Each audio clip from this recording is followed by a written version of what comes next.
इतिहास की महत्वपूर्ण घटना विजय सिंह जी पटवा।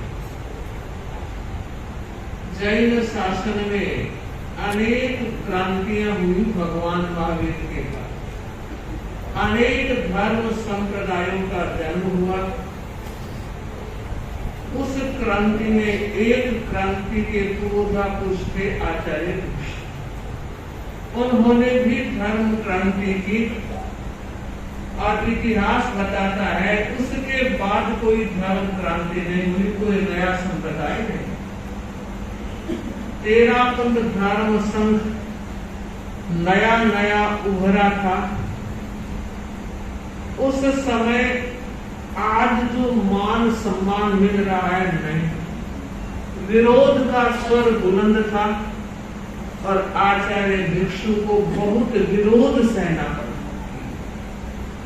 एक बार पाली में पधारे। पाली श्रावक समाज, जैन समाज इकट्ठा हुआ और एक निर्णय हुआ कि पाली में दो बड़ी दुकानें हैं, एक डेरावासी एक स्थानकवासी, तो तीसरी दुकान की क्या जरूरत। ये तेरापंथी आ गए हैं, क्या करना चाहिए। न तो आने से रोक सकते हैं और नहीं निकाल सकते हैं, पर अपन लोगों को एक रहना है। निर्णय यह किया गया। विजय सिंह जी पटवा लीड कर रहे थे उस मीटिंग को।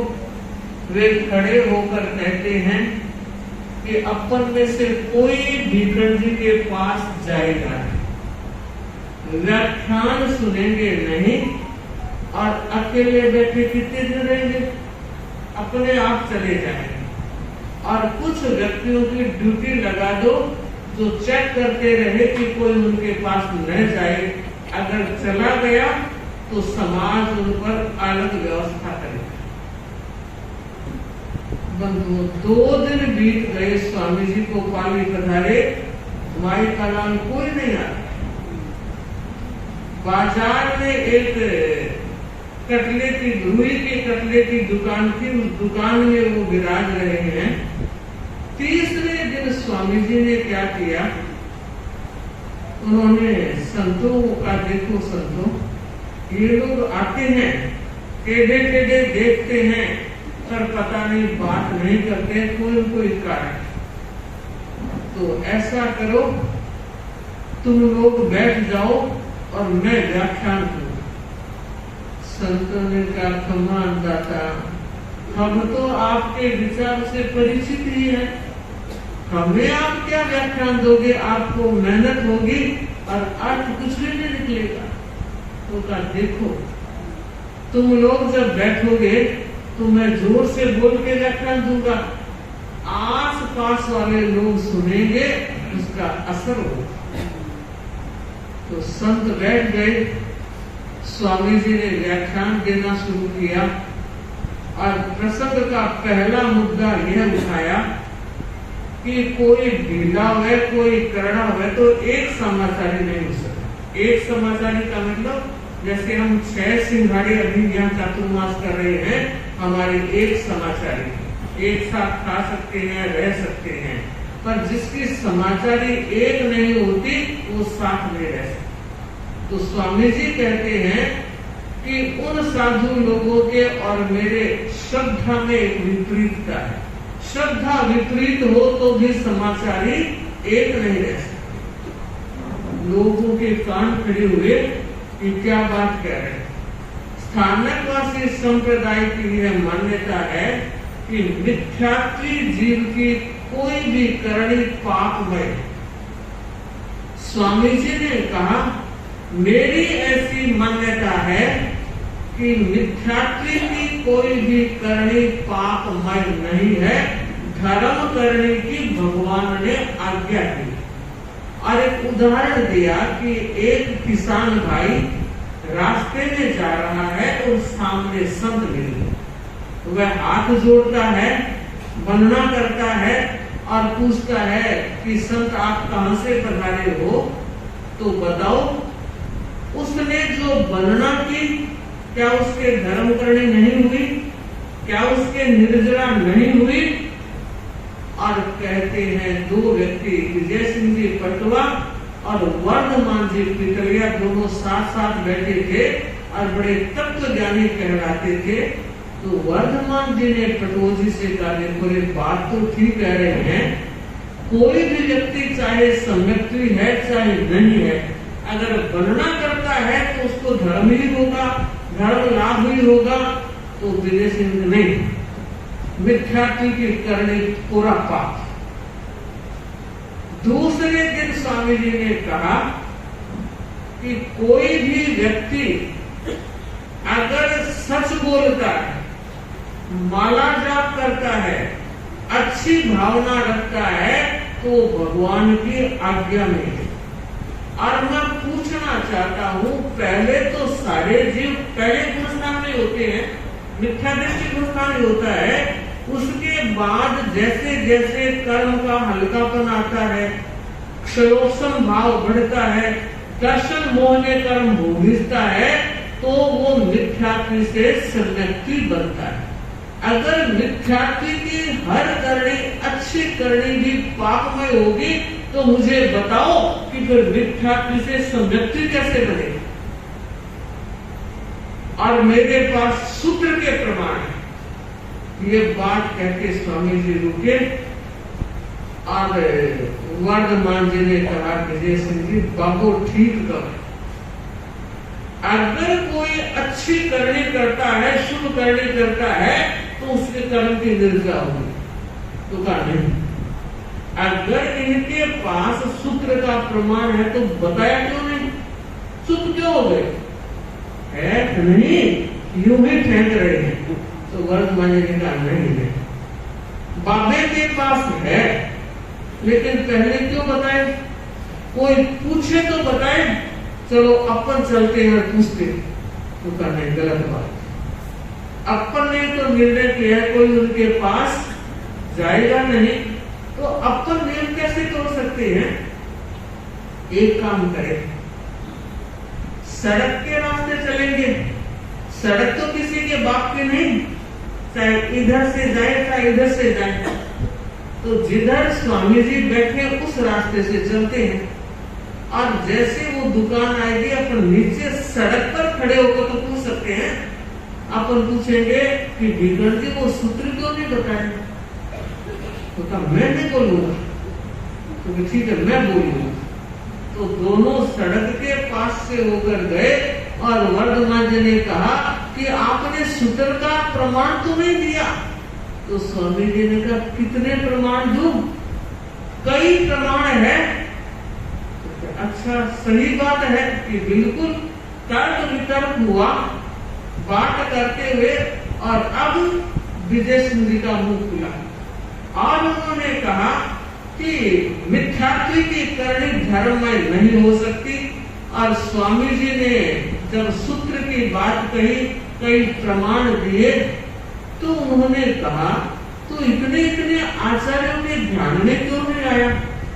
तो स्वामी जी ने कहा आगम का ज्ञान अनंत है, अपने पास तो चिड़ी चुगे उतना सा, जरूरी नहीं ज्ञान की आगम की सारी बातें सबके समझ में आ जाए या ध्यान में आ जाए। बंधुओं, खड़े खड़े विजय सिंह जी ने कहा वर्धमान जी कमर दुख लगा, इतनी देर हो गई खड़े खड़े, तो कहा बैठ जाते हैं कि नहीं? बैठेंगे तो कैसे? अरे दुकान में नहीं बैठेंगे, पहली पेड़ी पर बैठ जाएंगे, वहां तो नियम नहीं। और बंधु संतों के सोने का टाइम हुआ, बाकी सब संत सो गए, स्वामी जी और ये दो श्रावक पूरी रात चर्चा। और तब स्वामी जी ने कहा अब तो प्रतिक्रमण का समय हो रहा है। बंधु संतों को उठाया और कहा उठो प्रतिक्रमण का समय हो गया। कि उन्होंने कहा आप कितने बजे उठे? अरे ये तो पूछो सोए तो पूरी रात उठे हुए थे, सोए ही नहीं। तो अंधा था पूरी रात रात्रि योगा करने का फल क्या मिला? तो कहा जब आए थे तो यूं हाथ पीछे, और जब गए तो हाथ जोड़ के गए और कहकर गए कि गुरुदेव क्षमा करना, हम जब आए थे तब वंदना नहीं थी, अब आपको वंदना कर रहे हैं। आज से आपका तत्व हमारी समझ में आ गया, आज से आप हमारे गुरु, लेकिन गुरु धारणा अभी नहीं लेंगे, क्योंकि हमने ही एक नियम बनाया था और उस नियम के तहत दिल यह कहता है कि ऐसा नहीं करना चाहिए, पर वचन पक्का देते हैं। दूसरी बार जब भी आप पाले में आओगे गुरु धारणा लेंगे और हम आज से तेरा। और बंधु, जब दूसरी बार गुरुदेव का पाली पधारना हुआ आचार्य भिक्षु का, विजय सिंह जी पटवा वचन के कितने पक्के, कितने मजबूत, उन्होंने गुरु धारणा ली। वर्धमान जी ने भी गुरु धारणा ली और कहते हैं गुरु धारणा करने के बाद जो जो स्वामी जी के संपर्क में आए, आस्था उनकी वर्धमान होती रही। और एक बार उनकी आस्था के लिए स्वामी जी ने ये कहा था कि संतों, विजय सिंह जी पटवा की श्रद्धा शायद सम्यक की बानगी लगती। इतनी अडोल आस्था।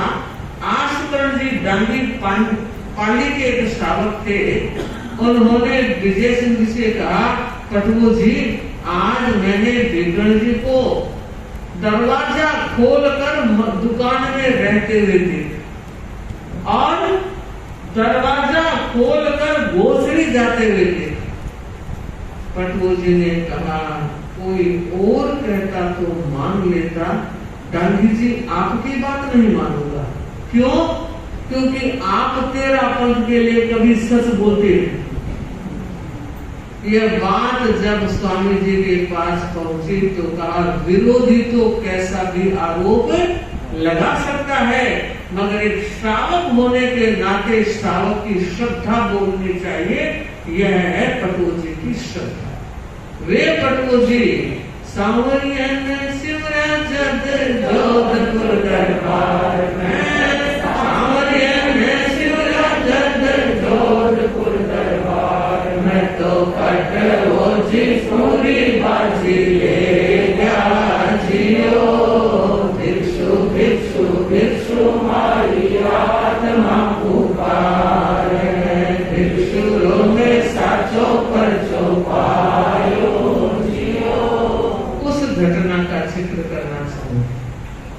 जोधपुर दरबार में पूरी बाजी कैसे कहते हैं, जोधपुर के महाराजा विजय सिंह,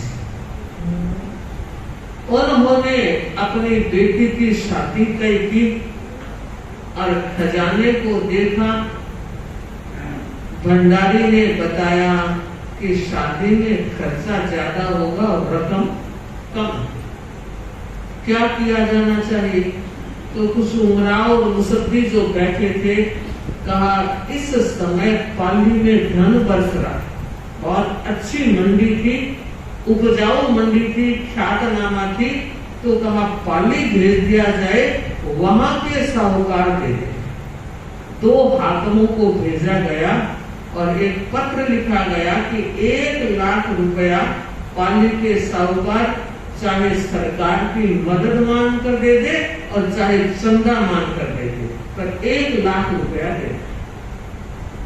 दोनों हाकिम गए और जानकारी की कि यहाँ बड़ा सेठ कौन, तो सबने बताया हमारे गांव में बावेचा जी की बड़ी दुकान है, बड़े सेठ। वे बावेचा जी की दुकान पर गए, महाराजा की पानड़ी दिखाई और कहा 1 लाख रुपए आपको इकट्ठे कर। मुनीम जी को पानड़ी दिखाई बागीचा जी ने और कहा बोलो कैसे कर दे, तो बस सीधा सा रास्ता है, बाजार में जितनी दुकानें हैं सबसे ले लिया जाए, किसी के भार भी नहीं पड़ेगा और लाख रुपए इकट्ठे भी हो जाए। बात जच गई और उन्होंने एक घोषणा करवाई, सारे लोगों को कहलवाया कि इस तरह लाख रुपए इकट्ठे करने हैं और सबको देने। ऐसे तो काम नहीं चलेगा, शाम को मीटिंग कर, और मीटिंग में एक साथ सारा काम हो जाएगा। तो कहते हैं जाजम बिछाई, पंचायत बैठी और सारे लोग बैठे। उस समय लोगों ने एक बात कही, सेठ जी आपने जो बात कही है सबसे ले लिया है, कोई तो रुपया कमाता है, कोई 500 कमाता है, छोटी मोटी दुकानदारी के हिसाब से टिप लिखनी चाहिए, सब एक जैसी टिप कैसे लिखा पाएंगे। तो सेठ जी ने कहा कि सरकारी टैक्स है, घर दीठ लगती है, व्यक्ति दीठ नहीं। इस घर में कितने व्यक्ति है तो ज्यादा, कम है तो कम नहीं, जितने घर है उतना होगा, तो जितने दुकानें उतना ही। लोग इकट्ठे हो रहे थे, उसमें से एक व्यक्ति खड़ा हुआ।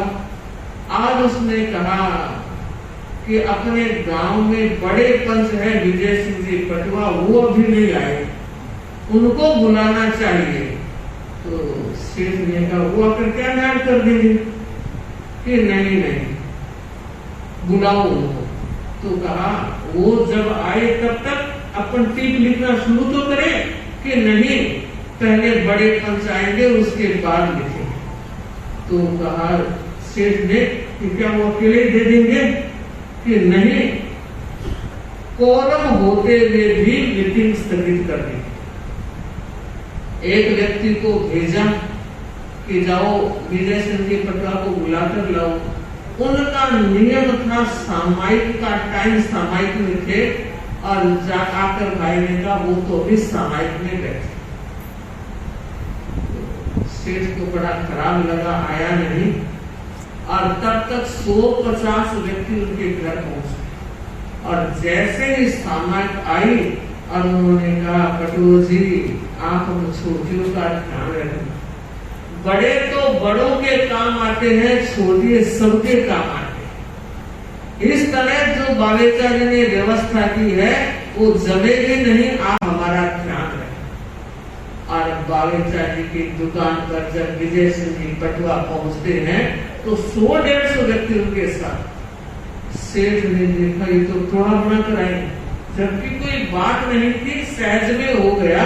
वे जाजम पर बैठे और झुंझलाए हुए तो थे बावेचा जी, और कहा कि थारी वो कोई समायर होटल है, मारो कितो काम खोटी हो, कितना लोग थारी इंतजार करा।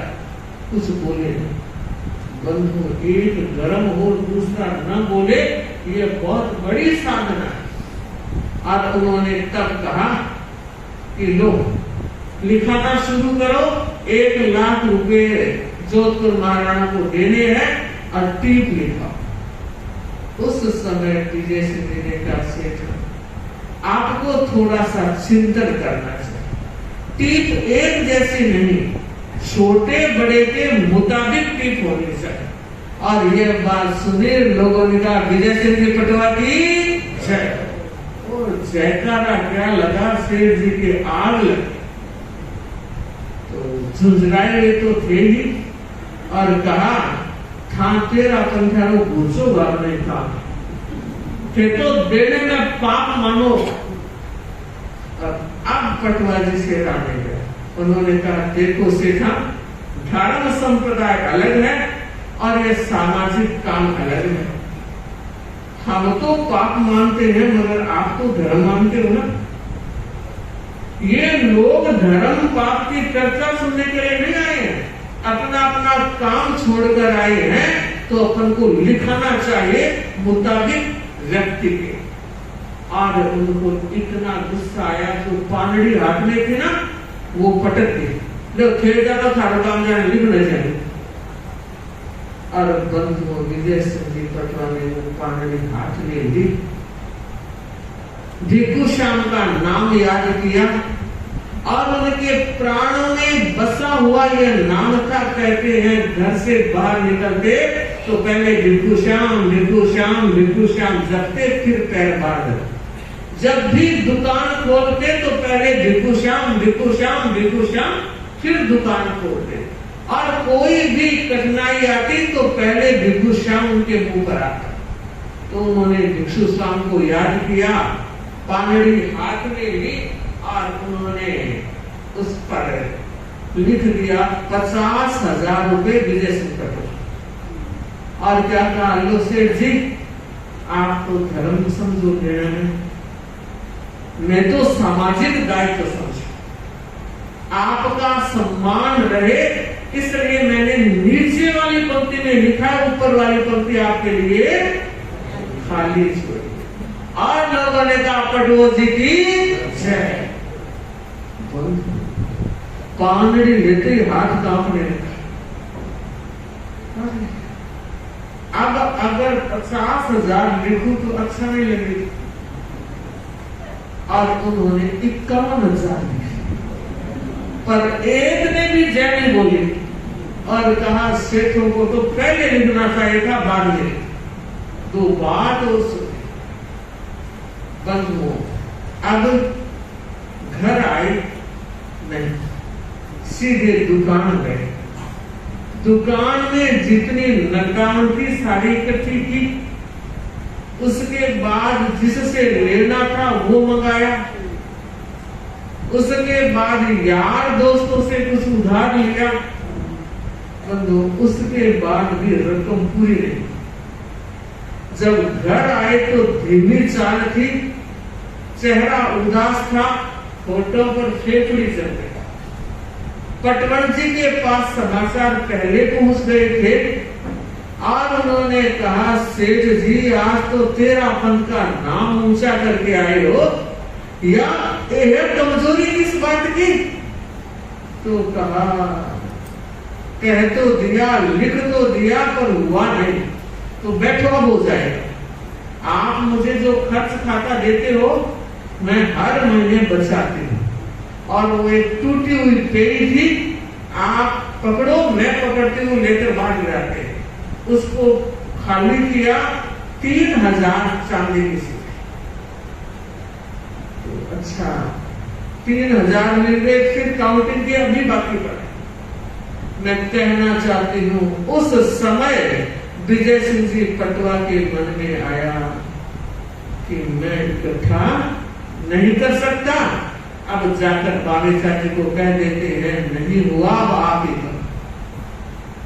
चेहरे की भाव भंगिमा को देखकर सेठानी उठी, अंदर गई, घर का लोरे का और एक पेटी लेकर और कहा सेठ जी इसमें तो मेरा गहना है, और ये घर का पट्टा है, ये लोरे का पट्टा है, आप अडाने रख दो और जितने कमी पैसे के लेकर आ जाओ।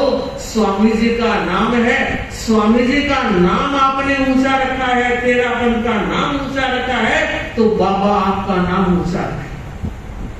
आप देखिए वो भिक्षु श्याम करते हैं, और पूरी रकम जब इकट्ठी हो गई तो अगले दिन 2-2 हजार की थैलियां बनाई गई, और कहते हैं एक थैली का वजन कितना, 25 सेर, 50,000 रुपए की 25 थैलियां बनी। और कहा सेवक जी को जाओ मजदूरों को लेकर आओ। 25 व्यक्ति एक एक थैली लेकर बाजार से गुजरे और पीछे पटवा जी पहुंच रहे हैं, और बागेश्वर जी देखा है ये लेकर आ गए। मैंने तो सोचा था जोश जोश में लिख दिया, और अब आने वाले हैं कहेंगे कि हुआ नहीं। बंधुओं जैसी औरत मर्दानगी दिखाने वाली कब मिलती? बंधुओं अब बागेशा जी ने भी 51 लिए और दोनों हाथों में 1 लाख रुपया लेकर जोधपुर पहुंचे। अगले दिन नजराने के बाद राजा ने देखा इंप्रेशन में दोनों हाकिम बैठे थे, तो कहा रे आपको तो पाली भेजा था, गए नहीं कि अंदाता जाके आ गए। तो महाराजा ने सुना, चुपचाप बैठ गए, इसका मतलब सफलता नहीं मिली। तो पूछा हुआ क्या कि अंदाता 1 लाख रुपए लेकर आ गए, और कहते हैं धड़ाधड़ सामने ढेर लग गया, ढिग लग गए। तो राजा को बड़ा आश्चर्य हुआ, इतनी जल्दी इतनी व्यवस्था, लिस्ट दिखाओ। जब लिस्ट सामने आई तो 2 ही नाम, तो राजा ने कहा 2 ही नाम कि हाँ दाता 2 ही साहूकारों ने दिए। राजा के मन में विचार आया कि ऐसे साहूकार मेरे 9 कोटि मारवाड़ में बसते हैं तो उनका तो सम्मान होना चाहिए। तो हाकिमों को कहा जाओ वापस पाली जाओ, उन दोनों सेठ साहूकारों को जोधपुर दरबार में हाजिर। दोनों वापस गए और पहले गए वहीं बागेचा जी की दुकान, और बागेचा जी ने उनको देखा, सोचा जमदूत आ गई, कलेजा ठक, पर आय का आदर तो करना पड़ता है। सम्मान के साथ उठे और कहा पधारो पधारो। तो हाकिमों ने कहा सेठ जी आपके लिए खुशखबरी लाए। क्या? कि जोधपुर दरबार ने आपको और उस सेठ जी को दोनों को याद किया है, आपको चलना है। तो कहा कब चले? तो हाकिमों ने कहा आज ही चलो तो अच्छा रहेगा, कल की परिषद में पहुंच जाएंगे, सभा में दरबार उपस्थित होंगे, अपन पहुंच जाएंगे।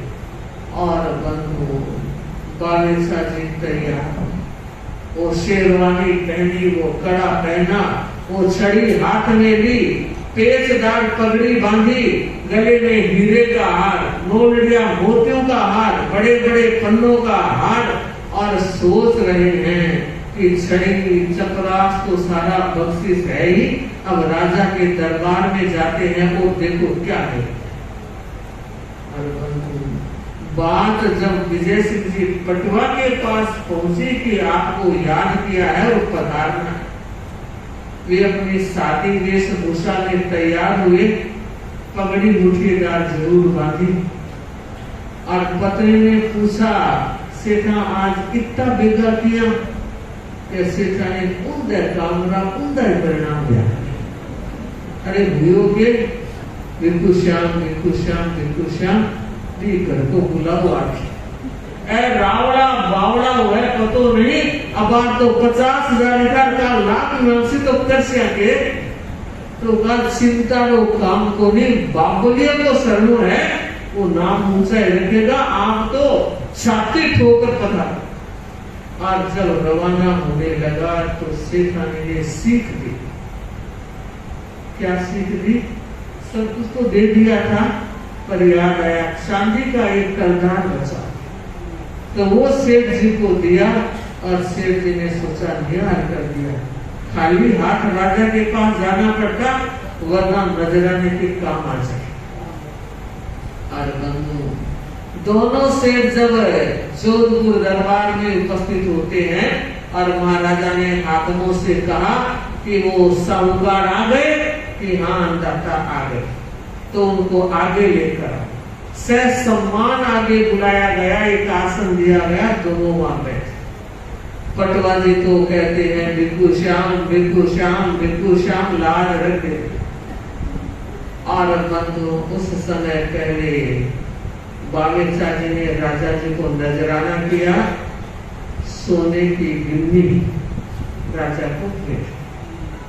और जब पटवा जी का नंबर आया तो जेब से वो चांदी का सिक्का निकाल कर दिया।